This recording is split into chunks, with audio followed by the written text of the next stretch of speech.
మంత్రి గారు ఉత్తమ్ కుమార్ రెడ్డి గారిని మాట్లాడు. ఉత్తమ్ కుమార్ రెడ్డి గారు. అధ్యక్ష, ఈరోజు సీనియర్ శాసనసభ్యులు హరీష్ రావు గారు మాట్లాడుతూ, మొన్న కేటీ రామారావు గారు మాట్లాడుతూ సివిల్ సప్లైస్ కార్పొరేషన్ మీద చేసిన, సివిల్ సప్లైస్ డిపార్ట్మెంట్ చేసిన కొన్ని విషయాలని నేను ఇంటర్వ్యూని ఎందుకు అవుతున్నానంటే, ఆన్ రికార్డ్గా వారు చెప్పిన విషయాలు వాస్తవాలు కాదనే విషయానికి నేను ఈ సభ్యులందరూ కూడా ఈ క్లారిఫికేషన్ ఇస్తున్నాను. సివిల్ సప్లైస్ కార్పొరేషన్ బేసిక్గా రేషన్ బియ్యం ఇవ్వడానికి గతంలో చాలా కమోడిటీ ఇచ్చేది. ఈ ప్రభుత్వం వచ్చిన తర్వాత కేవలం బియ్యం ఇవ్వడానికే పరిమితమైంది. అదేవిధంగా ప్యాడీ ప్రొక్యూర్మెంట్కి ఇదివరకు కొంత ఎక్కువ క్వాంటిటీ ఇస్తుండే.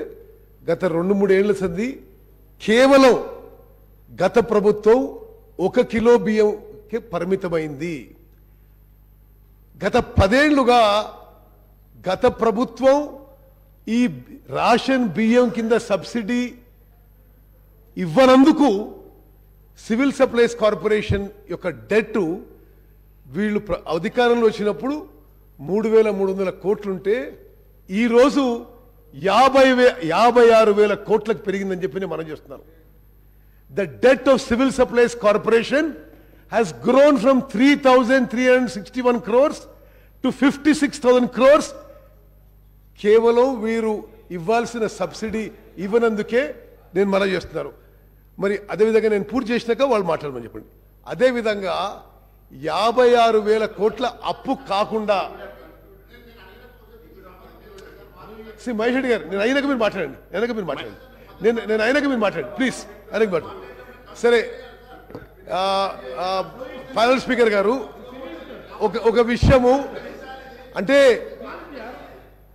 సివిల్ సప్లైస్ కార్పొరేషన్ నిరుపేదలకి బియ్యం ఇచ్చే కార్పొరేషన్కి గత ప్రభుత్వం 10 ఏళ్లలో 1 సంవత్సరం కూడా పూర్తి సబ్సిడీ విడుదల చేయనందుకు 56,000 కోట్లకు అప్పు పెరిగింది. 56,000 కోట్ల అప్పు పెరగడమే కాకుండా ఈరోజు సివిల్ సప్లైస్ కార్పొరేషన్ యొక్క నష్టాలు, లాసెస్, సివిల్ సప్లైస్ కార్పొరేషన్ గత ప్రభుత్వం యొక్క లెగసీ నష్టాలు 11,500 కోట్లు. సివిల్ సప్లైస్ కార్పొరేషన్లో వాళ్ళు వదిలిపెట్టిన నష్టాలు 11,500 కోట్లు. ఏ స్టేట్లో అంటే అన్నిట్లో మీరు ఎట్లా అవుట్ స్టాండింగ్ పబ్లిక్ డెట్ వదిలిపెట్టినంటే, కేవలం సివిల్ సప్లైస్ కార్పొరేషన్కే ఇప్పుడు యాన్యువల్ ఇంట్రెస్ట్ పేమెంట్ 3,000 కోట్లు కట్టాల్సి ఉంది. అది మరి గత ప్రభుత్వం యొక్క నిర్వాహకం అని చెప్పి నేను మనవి చేస్తూ, అదేవిధంగా 11,500 కోట్లు నష్టం ఎప్పుడు, ఈరోజు అన్సెక్యూర్డ్గా 22,000 కోట్ల ప్యాడీ స్టాక్ మీరు రైస్ మిల్లర్ దగ్గర పెట్టారు. Any security, nothing, bank guarantee ఏం లేదు.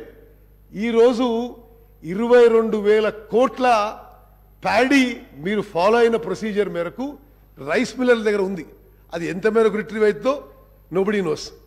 ఆడిట్ అండి సివిల్ సప్లైస్ కార్పొరేషన్ది, ప్యానల్ స్పీకర్ గారు, లాస్ట్ ఆడిట్ ఇయర్ 2018-19 ఇప్పుడు పూర్తవుతుంది. అంటే గత 4 ఏళ్ల సంది ఆడిట్ కూడా లేదని చెప్పి నేను మనవి చేస్తున్నాను. ఇప్పుడు సప్లై చేస్తున్న బియ్యం గురించి 5 కిలోలు కేంద్ర ప్రభుత్వం, కేవలం 1 కిలో బియ్యం గత ప్రభుత్వం సప్లై చేసిన విషయం కూడా నేను యావత్ తెలంగాణ ప్రజానికాన్ని గుర్తు చేస్తున్నా. ఈ 6 కిలోలు కూడా ఈరోజు 70-75% రేషన్ బెనిఫిషరీస్ ఎవరూ తినడం లేదు.